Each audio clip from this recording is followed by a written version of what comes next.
اس وقت ہمارے ملک کے اوپر مہنگائی کی وجہ سے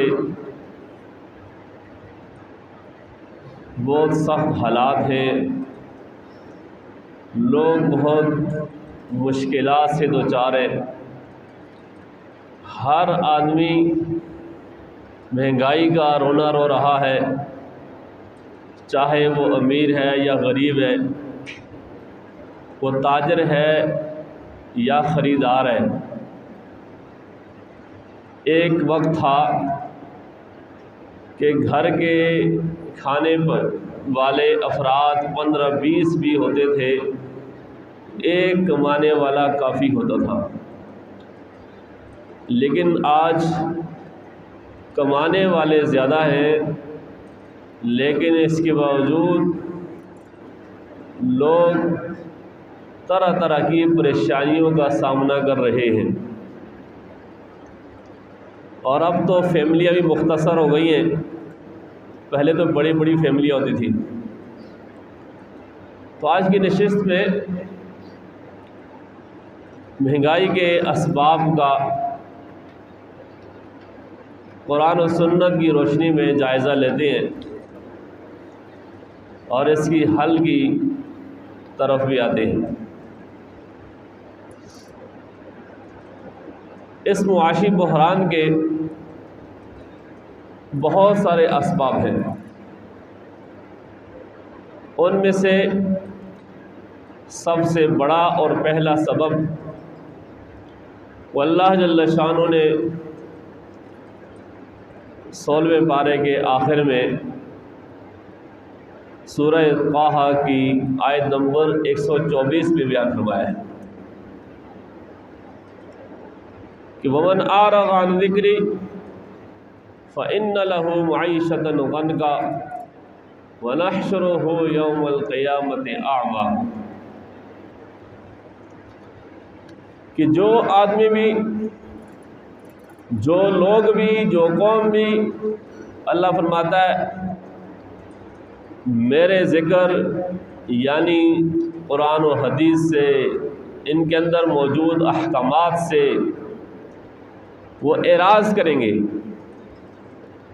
ان پر عمل نہیں کریں گے، ان سے منہ موڑیں گے، تو پھر ان کی معیشت تنگ ہو جائے گی، ان کے لیے زندگی مشکل ہو جائے گی،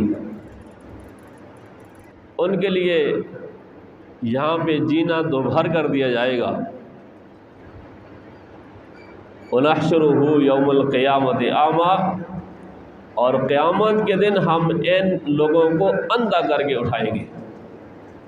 دنیا میں چاہے یہ دیکھتے ہوں گے، ان کی آنکھیں ہوں گی، لیکن وہاں پہ ہم ان کو اندھا کر کے کھڑا کریں گے۔ جب ایسے لوگوں کو اللہ تعالیٰ قیامت کے دن بینائی نہیں دے گا، ان کو بصارت سے محروم کرے گا، نابینا کرے گا، تو اس وقت وہ اللہ سے سوال کریں گے، قال رب لم حشرتنی اعمیٰ وقد کنت بصیرا۔ وہ لوگ اللہ سے پوچھیں گے، سوال کریں گے کہ یا اللہ تو نے ہمیں اندھا کیوں کیا، ہماری آنکھیں کیوں چھینی، دنیا میں تو ہماری آنکھیں تھیں۔ تو اللہ کی طرف سے جواب آئے گا کہ دنیا میں جب میرے احکامات تمہارے پاس آتے تھے تو تم ان احکامات کو اسی طرح نظر انداز کرتے تھے کہ جیسے تم نے دیکھا ہی نہیں، جیسے تم نے سنا ہی نہیں۔ تو جیسے تم نے وہاں بلایا، آج ہم نے تمہیں بلا لیا ہے۔ تو جو لوگ اللہ کے احکامات سے منہ موڑتے ہیں، جانتے بوجھتے ہوئے بھی ان احکامات کو توڑتے ہیں، رونتے ہیں، تو دنیا کے اندر ان کی سزا یہ ہے کہ ان کی معیشت تنگ ہوگی، پیسہ بہت زیادہ ہونے کے باوجود بھی گزارا نہیں ہوگا۔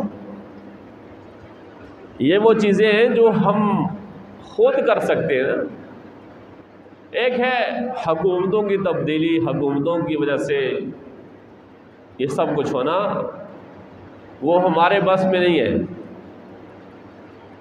لیکن اگر گہرائی سے جائزہ لیا جائے تو حکمران، ظالم حکمران بھی اللہ تعالیٰ ہی مسلط کرتا ہے لوگوں پر، جب لوگ خود ظالم بن جاتے ہیں اور وہ لوگوں کو اپنا ظلم نظر نہیں آتا، وہ ہر وقت حکمرانوں کے پیچھے لگے رہتے ہیں، ان کو برا بھلا کہتے ہیں، ان کو گالیاں نکالتے ہیں۔ لیکن اگر اپنا جائزہ لیں تو ہر شخص جس کو جو موقع ملتا ہے وہ کبھی بھی اس موقع کو ضائع نہیں کرتا ہے۔ تو سب سے پہلی بات یہ ہے، مجموعی لحاظ سے اس وقت ہمارا جو معاشرہ ہے وہ اللہ کے احکامات سے بہت دور ہے۔ جانتے بوجھتے ہوئے لوگ اللہ کے ان احکامات کو توڑتے ہیں، رونتے ہیں۔ روزانہ کی بنیاد پر ہم دیکھتے ہیں کتنے زیادہ مظالم ہماری اس سرزمین پر غریبوں پر ڈھائے جاتے ہیں۔ وڈیرے، جاگیردار، طاقتور لوگ حکمرانوں سے ہٹ کے، وہ تو ہیں ہی لیکن ان سے ہٹ کے بھی لوگوں نے اپنی حکومتیں بنائی ہیں۔ تو جب اللہ کے احکامات کو توڑیں گے تو پھر فرمایا کہ تمہاری معیشت تنگ ہوگی۔ لیکن اگر ایک غریب آدمی ہے تو وہ بھی اگر اپنا جائزہ لے کہ وہ صبح سے لے کر شام تک، رات سے لے کر صبح تک اللہ کے کتنے احکامات کو پورا کرتا ہے، ہر آدمی اپنا جائزہ لے کے خود فیصلہ کرے۔ تو اس لیے اللہ نے واضح طور پہ بتایا کہ جو میرے احکامات کو توڑے گا، جو میرے احکامات سے منہ موڑے گا تو میں اس کی معیشت کو تنگ کروں گا، پھر وہ خوشحال نہیں ہوگا، پھر وہ روئے گا۔ اسی طرح سورہ آل عمران کی آیت نمبر 112 میں یہ یہود کے بارے میں ہے۔ اللہ نے فرمایا کہ غربت علیہم الذلۃ، پھر فرمایا کہ غربت علیہم المسکنۃ، کہ اللہ نے ان پر ہر طرح کی ذلت اور محتاجی مسلط کر دی، ذلیل ہوئے اور تنگی کا شکار ہوئے۔ کیوں ہوئے؟ ذالک بانہم کانوا یکفرون بآیات اللہ، اس وجہ سے کہ وہ اللہ کے آیات کا، اللہ کے احکامات کا انکار کرتے تھے۔ یہ ان کا جرم تھا۔ آج ہم بھی اپنا جائزہ لیں، ہمارے اندر بھی یہ برائی پائی جاتی ہے جو ان کے اندر پائی جاتی تھی۔ تو جب جرم ایک ہے تو جو سزا ان کو ملی وہی سزا آج ہمیں مل رہی ہے۔ تو یہ پہلا اور بڑا سبب ہے اللہ کے احکامات سے اعراض کرنا۔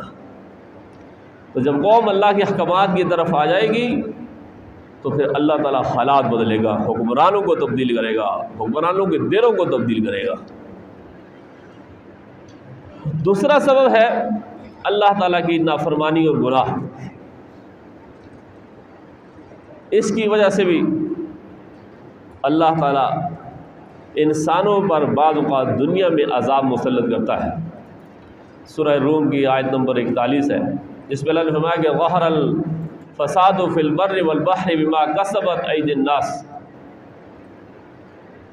فرمایا کہ بحر و بر میں، خشکی میں، سمندروں میں جو فساد بھی ظاہر ہوتا ہے وہ لوگوں کے اعمال کی وجہ سے ہوتا ہے۔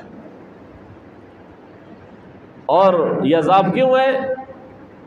لِيُذِيقَهُمْ بَعْضَ الَّذِي عَمِلُوا، تاکہ اللہ تعالیٰ انہوں نے جو اعمال کیے ان کا مزہ ان کو چکھائے، اور وہ بھی سارا نہیں، تھوڑا سا اس کا، بَعْضَ الَّذِي، تھوڑا سا اس کا۔ اس کا مقصد کیا ہے؟ لَعَلَّهُمْ يَرْجِعُونَ، تاکہ یہ لوگ باز آ جائیں۔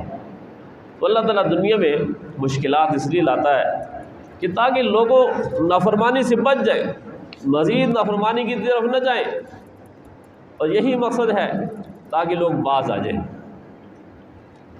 اور اگر جتنے ہمارے گناہ ہیں اسی حساب سے اللہ تعالیٰ پکڑنا شروع کرے تو پھر تو شاید اس زمین پر کوئی بھی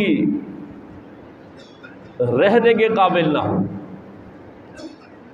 اور اس بات کو بھی اللہ نے سورہ فاطر میں بیان فرمایا کہ وَلَوْ يُؤَاخِذُ اللَّهُ النَّاسَ بِمَا كَسَبُوا مَا تَرَكَ عَلَى ظَهْرِهَا مِن دَابَّةٍ، اگر اللہ لوگوں کو ان کے اعمال کی وجہ سے، ان کے گناہوں کی وجہ سے پکڑ لے تو فرمایا کہ پھر زمین کی پشت پر چلنے والا کسی کو نہ چھوڑے، سب کے سب ہلاک ہو جائے، کیونکہ لوگوں کے اعمال کفر و شرک اور مظالم اور نافرمانیاں اس حد تک ہے کہ سب کو تباہ و برباد کر دے۔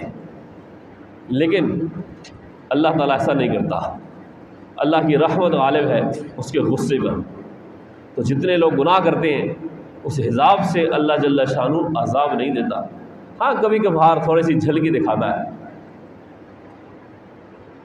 تو اس کی وجہ سے انسان کی رزق میں بے برکتی ہوتی ہے، اس کی عمر میں بے برکتی ہوتی ہے۔ اور ایک حدیث پاک میں اللہ کے رسول صلی اللہ علیہ وسلم نے فرمایا کہ لا یزید فی العمر الا البر،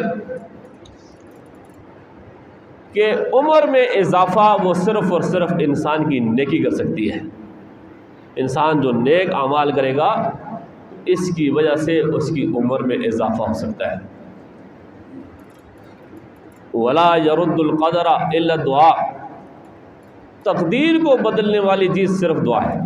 اگر انسان اللہ کی طرف رجوع کرے تو اللہ تعالیٰ اس کی تقدیر کو بدل سکتا ہے۔ وَإِنَّ الرَّجُلَ لَيُحْرَمُ الرِّزْقَ بِخَطِيئَةٍ يَعْمَلُهَا، کہ بلا شبہ انسان کو بس اوقات اس کے ایک گناہ کی وجہ سے جو اس نے کیا ہے وہ رزق سے محروم کر دیا جاتا ہے۔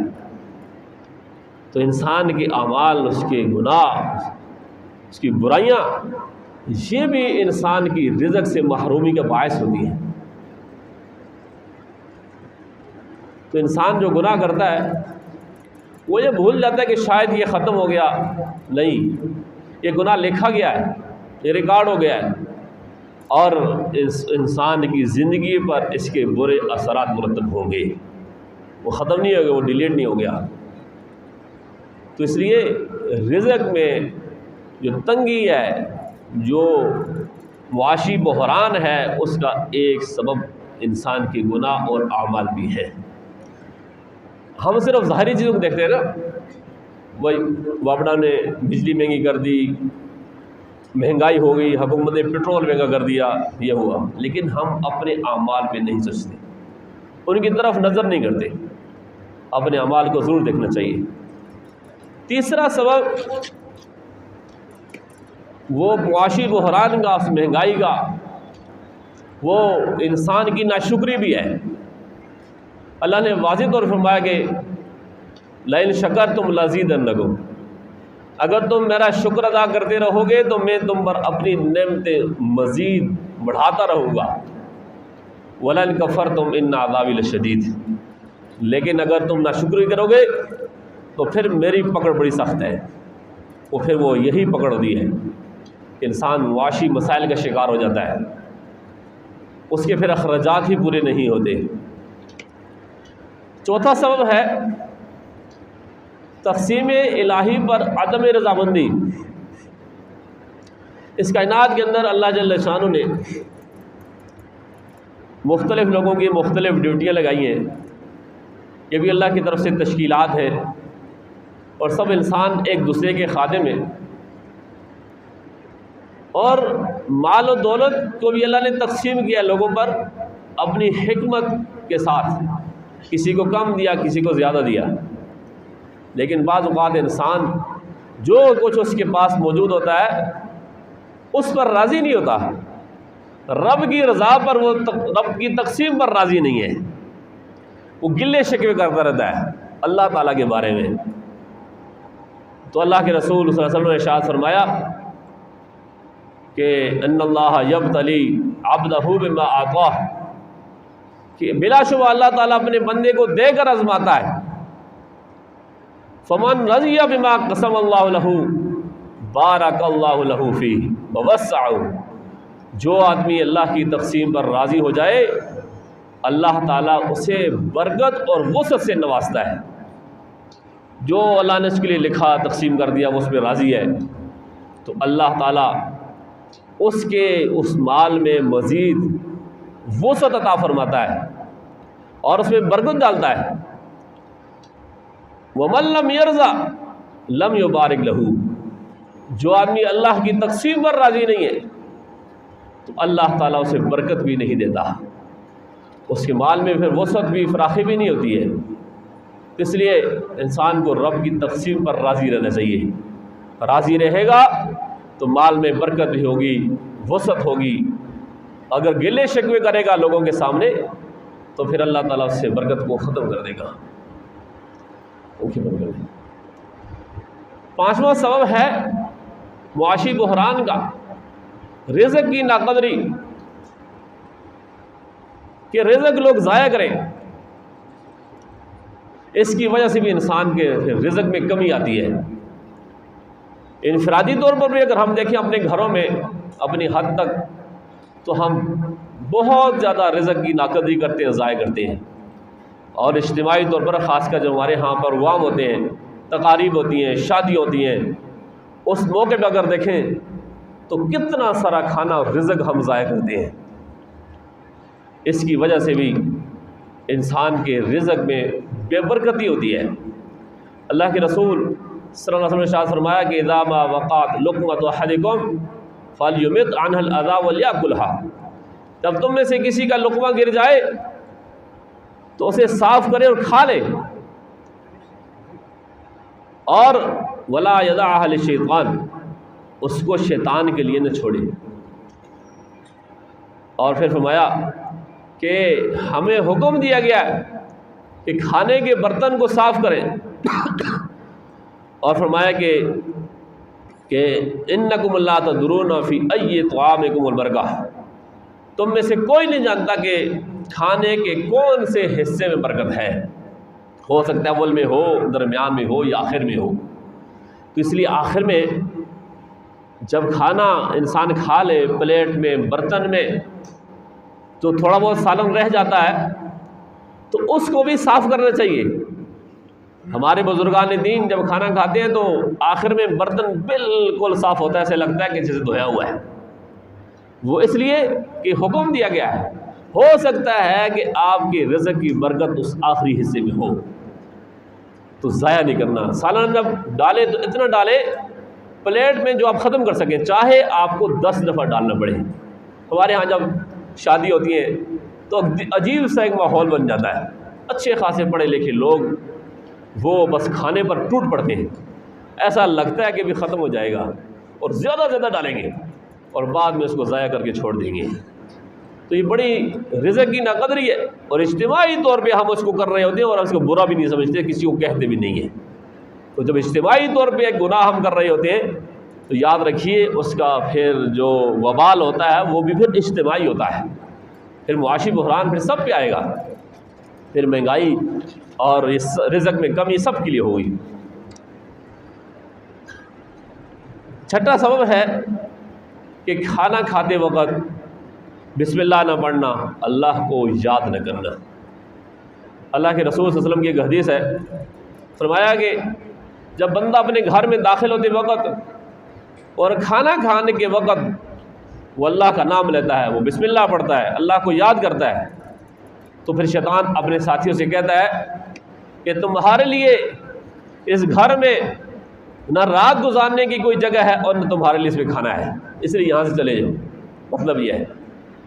اور جب بندہ گھر میں داخل ہوتے وقت اللہ کا نام نہیں لیتا، دعا نہیں پڑھتا، بسم اللہ نہیں پڑھتا، تو پھر شیطان اپنے ساتھیوں سے کہتا ہے کہ تم نے اس گھر میں اپنے رات گزارنے کی جگہ پالی ہے۔ اور جب بندہ کھانا کھاتے وقت اللہ کا نام نہیں لیتا تو شیطان پھر کہتا ہے کہ تم نے اس گھر میں رات گزارنے کی جگہ بھی پالی اور تم نے اپنا کھانا بھی حاصل کر لیا ہے۔ تو جس کھانے پر اللہ کا نام نہیں لیا جاتا تو اس کھانے میں انسان کے ساتھ پھر شیطان بھی شریک ہو جاتا ہے اور وہ کھانا پھر بے برکت ہو جاتا ہے، رزق میں پھر بے برکتی پیدا ہوتی ہے۔ اس لیے جب کھانا کھایا جائے، انسان گھر میں جائے، سلام کرے اور دعا پڑھ کے جائے، تو اس کی وجہ سے جو شیاطین ہیں وہ گھروں سے بھاگ جاتے ہیں۔ ساتواں سبب ہے مہنگائی کا، معاشی بحران کا، جھوٹ اور خیانت، یہ بھی رزق میں تنگی کا باعث ہے۔ حضور نبی کریم صلی اللہ علیہ وسلم کی ایک حدیث ہے صحیح بخاری میں، فرمایا کہ البیعان بالخیار ما لم یتفرقا، فرمایا کہ دو خرید و فروخت کرنے والے، آپس میں سودا کرنے والے، بیچنے والے، خریدنے والے، جب تک جدا نہ ہو ان کو سودا توڑنے کا، فسخ کرنے کا اختیار ہے، چاہے تو کر لیں چاہے تو توڑ دیں۔ فَإِن صَدَقَا وَبَيَّنَا بُورِكَ لَهُمَا فِي بَيْعِهِمَا، اگر وہ دونوں خرید و فروخت کرتے وقت سچ بولیں اور ہر چیز کو واضح کریں کہ اس میں یہ عیب ہے، اس میں یہ نقصان ہے، ہر چیز واضح کریں، تو اللہ تعالیٰ ان کے لیے ان کے اس تجارت میں، سودے میں برکت ڈالتے ہیں۔ وَإِن كَتَمَا وَكَذَبَا مُحِقَتْ بَرَكَتُ بَيْعِهِمَا، اگر وہ جھوٹ بولیں اور کچھ چھپائیں، جیسے ہمارے تاجر کرتے ہیں، قسم قرآن اٹھائیں گے، جھوٹ بولیں گے، عیب ہوگا اس عیب کو نہیں بتائیں گے، فرمایا کہ تو ان کے اس تجارت سے اللہ تعالیٰ برکت کو ختم کر دیتے ہیں۔ تو آج ہمارے بازاروں میں ہم جائزہ لیں کہ کیا صورتحال ہوتی ہے کہ ہم اس پر عمل کرتے ہرگز بھی نہیں، جھوٹ بولتے بس کسی طرح سودا بک جائے۔ اور ایک سبب، 8واں سبب، وہ جھوٹی قسم اٹھانا بھی ہے۔ بس تاجر یہ سوچتا ہے کہ میرا مال بک جائے، وہ قرآن و حدیث اٹھائے گا، وہ قسم قرآن طلاق کرے گا۔ تو حضور نے فرمایا کہ الحلف منافقۃ للسلعۃ ممحقۃ للبرکہ، فرمایا کہ قسم سودے کو فروغ دیتی ہے لیکن برکت کو ختم کر دیتی ہے۔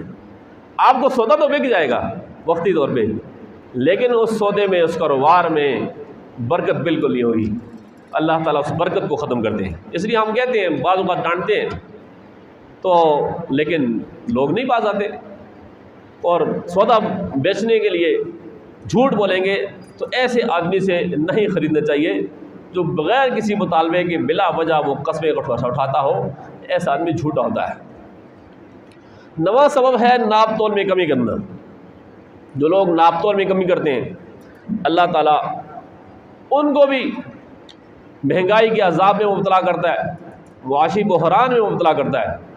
حضور نبی کریم صلی اللہ علیہ وسلم کی حدیث ہے، عبداللہ بن عمر سے روایت ہے، وہ ہے کہ وَلَمْ يَنْقُصُ الْمِكْيَالَ وَالْمِيزَانَ إِلَّا أُخِذُوا بِالسِّنِينَ وَشِدَّةِ الْمُؤُونَةِ وَجَوْرِ السُّلْطَانِ عَلَيْهِمْ، فرمایا کہ جب لوگ ناپ تول میں کمی کریں گے، پیسے پورے وصول کرتے ہیں، جب سودا تول کے دیا تو اس میں سے کمی کر دی۔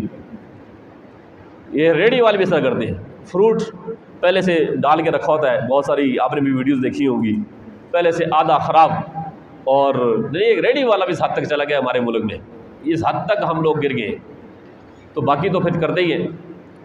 اب یہ آٹے کی جو تھیلا ہے جو 20 کلو کا آتا ہے، اوپر لکھا ہوتا ہے، اگر آپ اس کو تولیں تو یہ 17 یا 18 کلو ہوگا، یہ 20 کلو نہیں ہوتا، اور پیسے اس نے 20 کلو کو وصول کیے۔ باقی جتنی چیزیں پیکنگ میں آتی ہیں سب کا یہ حال ہے۔ تو یہ ناپ تول میں کمی کرنا، فرمایا حضور نے کہ جب لوگ ناپ تول میں کمی کریں گے تو اللہ تعالیٰ ان پر قحط سالی کو، بہت زیادہ مشقت کو، اور ظالم بادشاہوں کو، حکمرانوں کو مسلط کرے گا۔ تو ہم دیکھیں ہمارے بازاروں میں کیا ہوتا ہے، ناپ تول میں کمی ہے، اس کی وجہ سے دیکھیں کہ مہنگائی کس حد تک ہو گئی، اور پھر مشقت کتنی زیادہ کرنی پڑ رہی ہے، پھر طرح طرح کے ظالم حکمران ہمارے اوپر آتے ہیں، اب ان کو برا والا کہتے ہیں، لیکن ہم اپنے گریبان میں نہیں جھانکتے، اس بات کو بھی سوچنا چاہیے۔ اور 10واں سبب ہے بخل سے کام لینا، مال خرچ نہ کرنا۔ اللہ کے رسول صلی اللہ علیہ وسلم کی ایک حدیث ہے، فرمایا کہ ما من یوم یصبح العباد فیہ الا ملکان ینزلان، کوئی دن ایسا نہیں ہے جس دن لوگ صبح کرتے ہوں مگر 2 فرشتے آسمان سے اترتے ہیں، یعنی ہر صبح 2 فرشتے آسمان سے نازل ہوتے ہیں۔ فیقول احدہما اللہم آتی منفقا خلفا ویقول الآخر اللہم آتی ممسکا تلفا، یہ فرشتے آسمان سے نازل ہوتے ہیں، ان میں سے ایک فرشتہ دعا کرتا ہے، وہ یہ کہتا ہے کہ اے اللہ خرچ کرنے والے کو اس کے مال کا بدلہ دے، اور دوسرا فرشتہ کہتا ہے اے اللہ مال روکنے والے کو، خرچ نہ کرنے والے کو کہ مال کو تلف کر دے، تباہ کر دے۔ تو انسان جو روک روک کے مال رکھتے ہیں، اپنے پڑوس میں، خاندان میں مستحق لوگ ہیں، ان کو مال خرچ نہیں کرتے، اچھا خاصا ہے، تو ان کے لیے فرشتوں کی طرف سے بد دعا ہوتی ہے، تو بے برکتی ہو جاتی ہے۔ 11واں سبب ہے زکوٰۃ ادا نہ کرنا۔ اس کے بارے میں اللہ کے رسول صلی اللہ علیہ وسلم کی ایک حدیث ہے، فرمایا کہ وَلَمْ يَمْنَعُوا زَكَاةَ أَمْوَالِهِمْ إِلَّا مُنِعُوا الْقَطْرَ مِنَ السَّمَاءِ وَلَوْلَا الْبَهَائِمُ لَمْ يُمْطَرُوا۔ فرمایا کہ لوگ اپنے مال سے زکوٰۃ ادا نہیں کریں گے تو اس کی وجہ سے اللہ کی طرف سے ان پر آسمان سے بارش نہیں برسے گی، بارش نہیں ہوگی تو پھر رزق نہیں ہوگا۔ اور اگر یہ جانور چوپائے نہ ہو زمین پر تو حضور نے فرمایا کہ اللہ تعالیٰ ان پر کبھی بھی بارش نہ برسائے۔ ان چوپایوں کی وجہ سے پھر بارش کبھی کبھی اللہ تعالیٰ فرما دیتے ہیں۔ اگر یہ چوپائے نہ ہو تو انسانوں کی اس زکوٰۃ نہ دینے کی وجہ سے اتنا برا پھیل، اتنا بڑا گناہ ہے کہ اللہ تعالیٰ ان پر بارش روک دے۔ تو اس کی وجہ سے بھی ہمارے ہاں بہت سارے معاشرے میں اچھے خاصے مالدار لوگ ہیں، لیکن جتنی زکوٰۃ ان کی ذمہ بنتی ہے یا تو دیتے نہیں یا پھر پوری نہیں دیتے، تو اس کی وجہ سے بھی معاشی بحران آتا ہے۔ اور 12واں سبب ہے نکمی اور ردی چیز کا صدقہ کرنا۔ جو چیز گھر میں بالکل فضول ہے، اب وہ کسی کام کے نہیں ہے، جوتا ہے، کپڑے ہیں، بہت ساری اور چیزیں ہوتی ہیں، تو جو ہمارے ہاں جیسے فلڈ آ جاتا ہے، کوئی زلزلہ آ جاتا ہے، تو اس موقع پر لوگ گھروں سے ردی چیزوں کو نکال کر صدقہ کرتے ہیں۔ تو یہ والی بات بھی بہت بری ہے۔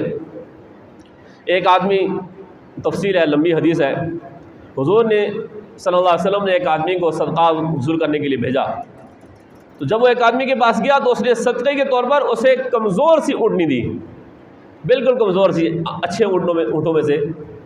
تو حضور نے فرمایا کہ ہم نے اللہ اس کے رسول کی طرف سے ایک آدمی کو صدقہ وصول کرنے کے لیے روانہ کیا تو فلاں آدمی نے انتہائی کمزور اونٹنی دی ہے۔ فرمایا کہ اے اللہ اس میں اور اس کے اونٹوں میں برکت نہ ڈال۔ بے برکتی کی دعا فرمائی حضور نے۔ جب اس آدمی کو علم ہوا تو ڈر گیا اور پھر وہ اچھی اونٹنی لے کے آیا، تو پھر حضور نے اس کے لیے برکت کی دعا کی، اللہم بارک لی فیہ وفی ابلی، کہ اللہ اس میں بھی اور اس کے اونٹوں میں برکت دے۔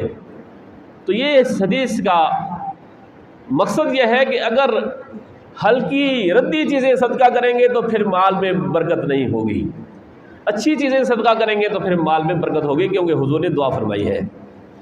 اور 13واں سبب ہے ہیلے بہانوں سے سود وغیرہ کا مال کھانا۔ تو ہمارے ہاں ایسے لوگ بھی پائے جاتے ہیں جو سودی معاملات کرتے ہیں، اس پر تفصیل سے بحث جمعوں کے مختلف خطبات بھی ہم نے کی ہے۔ تو قرآن کریم میں اللہ تعالیٰ نے اس کو اپنے اور اپنے رسول کے ساتھ اعلان جنگ سے تعبیر کیا ہے۔ تو جو لوگ اس میں ملوث ہوں گے تو وہ پھر کبھی ترقی نہیں کر سکتے۔ ہمارا المیہ تو یہ ہے کہ ہم تو حکومتی سطح پر وہ بیرونی سودی لین دین میں جکڑے ہوئے ہیں، IMF کے ساتھ، کبھی کس کے ساتھ، کبھی کس ملک کے ساتھ، تو اس کی وجہ سے بھی ہمارا ملک جو ہے استبائی سے دچار ہے۔ اور اسی طرح ایک 14واں سبب اللہ کے رسول سے فرمایا کہ یہ جو جائیداد ہے، گھر ہے، اس کو فروخت کرنے سے بے برکتی ہوتی ہے۔ حضور نے فرمایا، حدیث ہے کہ من باع دارا او عقارا فلم یجعل ثمنها فی مثلہ کان قمنا الا یبارک له فیہ، کہ جو شخص گھر کو یا اپنی جائیداد کو بیچ دے اور اس کی قیمت کو اس جیسی جگہ پر خرچ نہ کرے، یعنی گھر پر بیچ کے گھر نہ خریدے، کوئی جائیداد بیچ کر جائیداد نہ خریدے، اس کو پیسے کو کہیں اور لگا دے، تو فرمایا کہ وہ اس لائق ہے کہ اس میں برکت نہ ہو۔ اس لیے اس بات کو بھی سوچنا چاہیے۔ کچھ لوگ ایسا کرتے ہیں کہ وہ بعض اوقات مجبور ہو کر یا کسی وجہ سے گھر بیچ دیتے ہیں، پھر گھر نہیں خریدتے، تو وہ پیسہ لگ جاتا ہے اور بعد میں پھر وہ بہت مشکلات کا شکار ہوتے ہیں، زندگی سے اس بات سے برکت ختم ہو جاتی ہے۔ اس لیے گھر بیچنا ہو تو اس کی جگہ گھر خریدیں، اچھا خریدیں، کھلا گھر خریدیں، اور کھلا گھر اللہ کے رسول نے فرمایا کہ یہ انسان کی خوش نصیب ہونے کی علامت ہے۔ اور 15واں سبب ہے کہ دنیا کی حرص اور طمع۔ حضور نے فرمایا کہ ایک صحابی سے، حکیم بن حزام سے، کہ حکیم یہ مال بڑا سرسبز اور میٹھا ہے، جو اسے نفس کی سخاوت کے ساتھ حاصل کرے گا اس کے لیے اس میں برکت ہوگی، اور جو شخص اسے لالچ کے ساتھ حاصل کرے گا اس کے لیے اس میں برکت نہیں ہوگی۔ اور وہ اس آدمی کی طرح ہے جو کھاتا رہتا ہے لیکن اس کا پیٹ نہیں بھرتا۔ تو یعنی انسان کی جو آنکھیں ہیں وہ بھوکی ہو جاتی ہیں۔ اور ایک اور حدیث میں فرمایا کہ من کانت الدنیا ہمہ فرق اللہ علیہ امرہ وجعل فقرہ بین عینیہ ولم یأتہ من الدنیا الا ما کتب لہ۔ اس آدمی کو دنیا کی فکر لگی ہو، ہر وقت دنیا کمانا، پیسہ کمانا، بس یہ ہے، آخرت کی کوئی فکر نہیں ہے، سوچتا بھی نہیں ہے۔ ایسے لوگ بھی مل جاتے ہیں بہت سارے، ہر وقت بس یہی ہے کہ بس کس طرح پیسہ کمایا جائے، دنیا کی فکر ہو۔ تو فرمایا حضور نے کہ اللہ تعالیٰ اس کے کام کو بکھیر دیتا ہے، اس کے کام ہی نہیں سمٹتے، ختم ہی نہیں ہوتے۔ اور آپ نے بات لوگوں کو سنا ہوگا، جی وہ کیا کریں جی، ٹائم ہی نہیں ملتا، بس کام اتنے زیادہ ہوتے ہیں۔ تو اللہ تعالیٰ اس کے کاموں کو بکھیر دیتا ہے، اور اس کا فقر، غربت اس کی آنکھوں کے سامنے کر دیتا ہے۔ ہر وقت وہ ڈرتا رہتا ہے کہ کہیں میں فقیر نہ ہو جاؤں۔ وہ آنکھوں کا بھوکا ہو جاتا ہے، پیسہ اس کے پاس بہت ہے لیکن وہ آنکھوں کا بھوکا ہے، اور اسے اتنی ہی دنیا ملتی ہے جتنی اس کے لیے لکھی ہوئی ہے۔ انسان کو جو نصیب ہے اس سے زیادہ تو لے نہیں سکتا۔ آخری 16واں سبب ہے وہ ہے اپنے لیے یا اپنوں کے لیے بد دعا کرنا۔ حضور نے فرمایا لا تدعوا علی انفسکم ولا تدعوا علی اولادکم ولا تدعوا علی اموالکم لا توافقوا من اللہ ساعتا یسأل فیہا عطاء فیستجیب لکم۔ فرمایا کہ اپنے لیے بد دعا نہ کرو، اپنی اولاد کے لیے بد دعا نہ کرو، اپنے مال کے لیے بد دعا نہ کرو، کہیں ایسا نہ ہو کہ قبولیت کی گھڑی ہو اور تمہاری دعا کو قبول کر لیا جائے۔ بعض اوقات ہوتا ہے نا، آدمی تنگ ہو جاتا ہے کسی وجہ سے، تو اولاد کے لیے، بچوں کے لیے بعض اوقات عورتیں بد دعائیں کرتی ہیں، تو بد دعا نہیں کرنی چاہیے۔ اس کی وجہ سے بھی انسان کی زندگی سے، اس کے مال سے برکت ختم ہو جاتی ہے۔ تو یہ سارے وہ اسباب ہیں جس کی وجہ سے انسان، قومیں، ملک وہ معاشی بحران کا شکار ہوتے ہیں جو آج ہمارے ہاں پایا جاتا ہے۔ کہ قرآن و سنت سے اعراض کرنا، نافرمانی اور گناہ کرنا، اللہ کی ناشکری کرنا، اللہ کی تقسیم پر عدم رضامندی، رزق کی ناقدری کرنا، بسم اللہ نہ پڑھنا، گھر میں داخل ہوتے وقت، کھانا کھاتے وقت، جھوٹ اور خیانت کرنا، جھوٹی قسمیں اٹھانا، ناپ تول میں کمی کرنا، بخل سے کام لینا، زکوٰۃ ادا نہ کرنا، نکمی ردی چیزیں صدقہ کرنا، ہیلے اور بہانے سے حرام کمانا، اور گھر اور جائیداد کو فروخت کرنا، دنیا کی طمع اور لالچ کرنا، اپنے لیے یا اپنے مال کے لیے، اپنی اولاد کے لیے بد دعا کرنا، یہ سب وہ اسباب ہیں جس کی وجہ سے انسان کے اوپر معاشی بحران آتا ہے۔ اللہ تعالی ہمیں سمجھ کر عمل کرنے کی توفیق نصیب فرمائے۔ وآخر دعوانا الحمدللہ رب العالمین۔